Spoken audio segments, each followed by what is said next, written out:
আসসালামু আলাইকুম সাহেব, ভালো আছেন? ওয়ালাইকুম আসসালাম, আলহামদুলিল্লাহ ভালো আছি। আপনি কেমন আছেন? আলহামদুলিল্লাহ ভালো আছি। আমি তো আপনাকে খুঁজতেছি ইমাম সাহেব। ও ভাই, আপনাকে তো আমি খুঁজতেছি।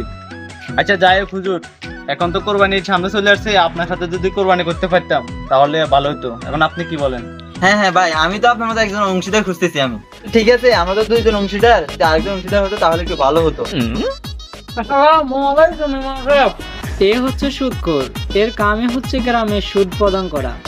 এখানে কি নিয়ে করা হচ্ছে? টাকা পয়সা লাগবে নাকি? না না, টাকা লাগবে না, আমরা কোরবানি নিয়ে আলোচনা করতেছি। আমরা দুইজন অংশীদার হয়েছে, আরেকজন অংশীদার হলে একটু ভালো হতো। ও আচ্ছা আচ্ছা, এবারটা আমিও ভাবছিলাম ভাগে কোরবানি করবো, তাহলে আমাকে নিয়ে নেন। নাউজুবিল্লাহ নাউজুবিল্লাহ, রাশিদ ভাই ফরেন ফরেন, লা হাওলা ওয়ালা কুওয়াতা। এর মতো কি সুদখোর কোরবানিতে ভাগে নেওয়া যায়? এভাবে বলতে নাই, ও মানব না, ওর দিল আছে না, দিলে কষ্ট পাবে না। সুদখোর তো সুদখোর, সুদখোর আবার কি দিলে? এই হাসটা রাখি যা, আমি কি সুদ খাইলে পয়সা গেছে নাকি? আমি কি ইনসান না? আমি কি মানুষ না? আপনি ইনসান ঠিক আছে, কিন্তু আপনি একদম গুনাহগার ইনসান। কি বলেন হুজুর, আমি সুদ খাইটা কি একটা পয়সা গেছে? আমার সুদের টাকা কি একটু সব হয় না? আপনি তো সুদখোর, সুদের টাকা আবার কিসের সব? কি বলেন হুজুর, নুমান হাজি হজ করতে গেছে কিভাবে গেছে? আমার সুদের টাকার উপরে হজ করতে গেছে, ওইখানে 35 দিন মক্কা মদিনা থাকছে, এতদিন ওখানে থাকছে, ওখান থেকে আমি একটু রবও পাবো না। কি বলেন, নুমান হাজি আপনার থেকে সুদের টাকা নিয়ে হজ করতে গেছে? হ, ওর তো নিজেরা হজ হয় না, আপনি কি সওয়াব পাবেন? তার মানে কি সুদের টাকা হজ হয় না? না, সুদের টাকা হজ হয় না। হুজুর এই কথা কি নুমান হাজির সামনে আপনি বলতে পারবেন? আরে না, উনি একজন সম্মানিত ব্যক্তি না, উনি একজন মসজিদের সভাপতি না, ওনার সামনে কিভাবে বলি? দূর ইমাম সাহেব, সুদখোর সাথে এত কথা কিসের বলেন? সুদখোর সাথে আমরা কোরবানি করতাম না। সুদখোর করে না, এটাকে বলো মুনাফা। সুদখোর খারাপ শোনায়, ইন্টারেস্ট। কি জন্য খারাপ শোনাবে? সুদখোর তো সুদ করে। ইমাম সাহেব বারবার সুদখোর বলে আমার দিলে কষ্ট দিতেছে। আমি কিন্তু আল্লাহর কাছে বিচার দেবো। আপনারা দুইজনে কোরবানি করবে সময় আমার বারবার সুদখোর বলে কোরবানি যেন না হয়, আমি আল্লাহর কাছে বিচার দেবো। আরে ইমাম সাহেব এ কি বলে গেছে? আমাদের বলে কোরবানি হবে না। আরে বাদ দাও, চলো।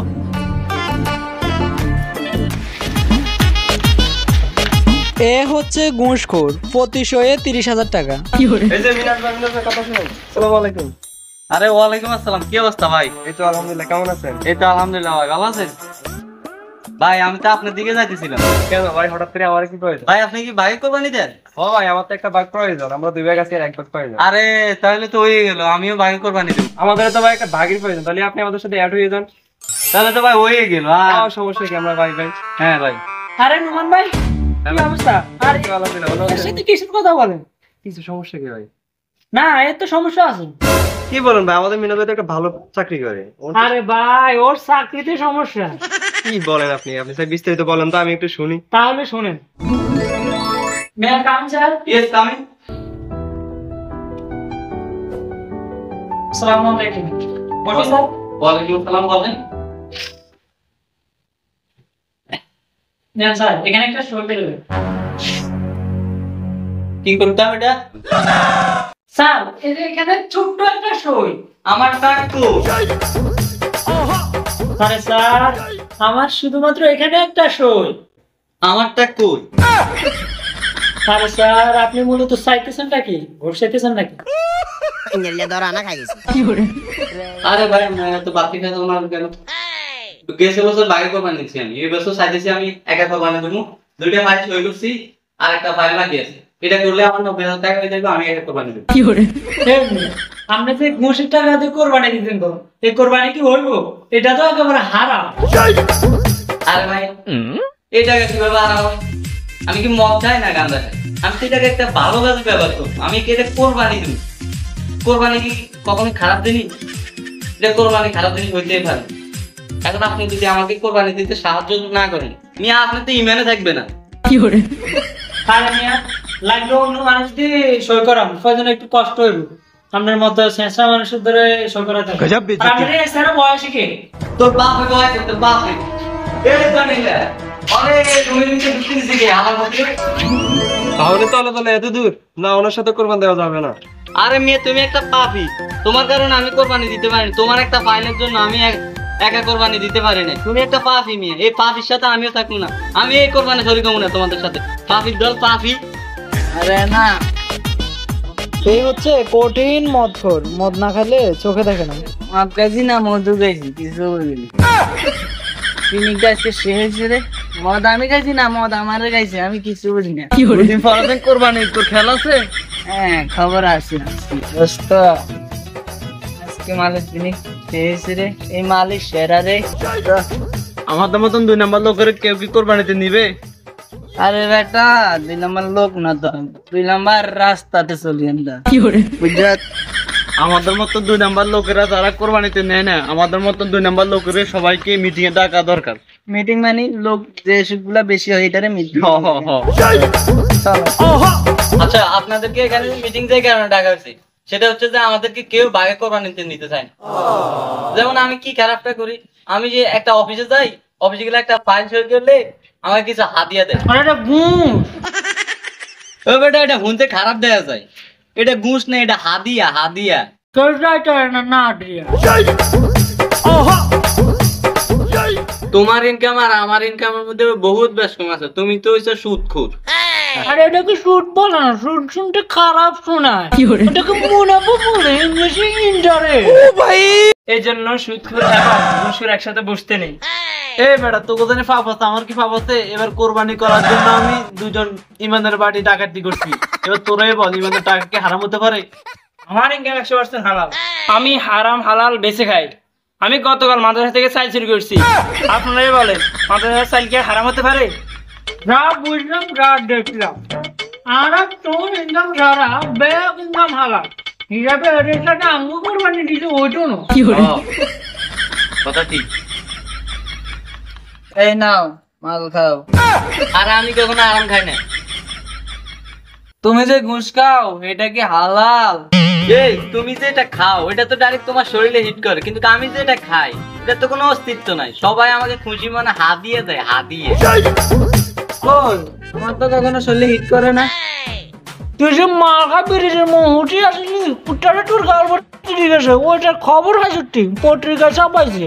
তাও আবার 4K। আচ্ছা যাই হোক, চোর ডাকাত সুদখোর। ঘুষ করে বলে না কেন? আচ্ছা আমি এখানে একটা কথা বলতেছি তো, যাই হোক, চোর ডাকাত ঘুষখোর ঘুষ কর। আর ক আচ্ছা যাই হোক, আমরা যত খোর আসি না কেন আমরাই নাকি সবচেয়ে বড় গরু দিয়ে কোরবানি করুন, কি বলো সবাই? হ্যাঁ হ্যাঁ সবাই কি বলেন, ঠিক আছে নি? আমার কাছে একটা অনুসন্ধান আছে। আমি গতকাল একটা গরু চুরি করে আনার সময় একটা গরু পা ভাঙে গেছে। ওই জায়গায় মনে যায় আমরা কম দামি গরু পাবো। আচ্ছা ঠিক আছে, তাহলে এই কথাই রইলো। ঠিক আছে ঠিক আছে ঠিক আছে সবাই এ ভাই খারা বড় গরু কিনতাম দাম।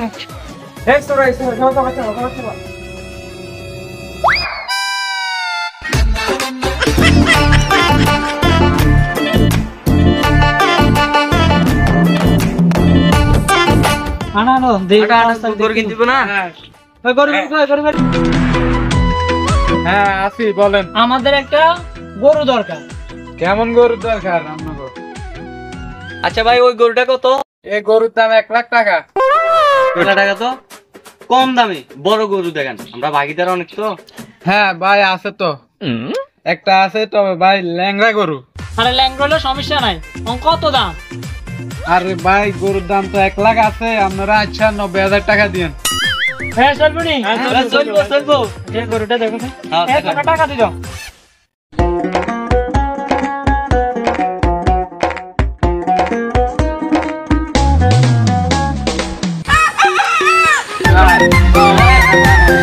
চলো চলো।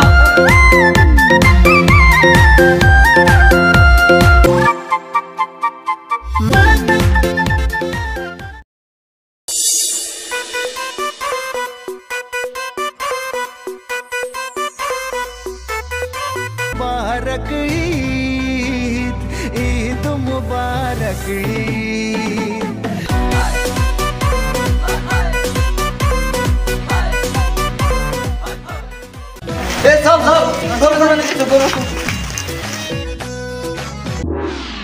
হুজুর চলেন আমরা গরু জবাই করে দিই। ঠিক আছে চলো।